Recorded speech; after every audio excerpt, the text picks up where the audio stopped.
Hazır bazara girin, Özbekistan tavары полный толуп калган.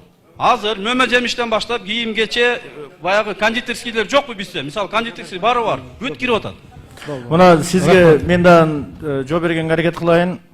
Эми Неге жооп бердиңер? Ушуна жооп берип койчу. Угуп туруңузчу сиз эми. Сиз жооп турбайсызбы? Укпайсызбы? Биз мамлекеттик эки мамлекеттин ортосунда ушундай сизге окшогондор бузукулар азыраак болуш керек да.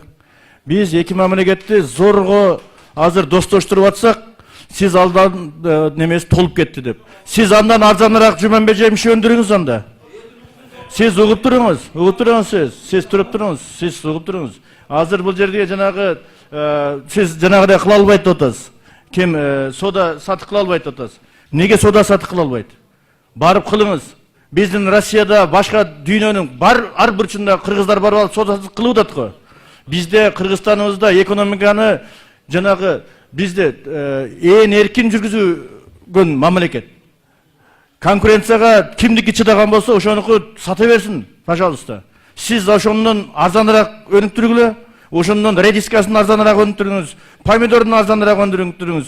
Анан кийин андан арзаныраак сатыңыз анда. Ал ошол жактан алып келип сизден арзан сатып атат. А биздин башка кыргызстандыктар бардыгы жыргап атышат азыр. Бизде арзандап калды деп. А бул адамдын өзүнүн жана теплицасындагы өтпөй калса андан кийин эки мамлекеттин ортосундагы жаңжалды же болбосо мамилени бузбаш керек да.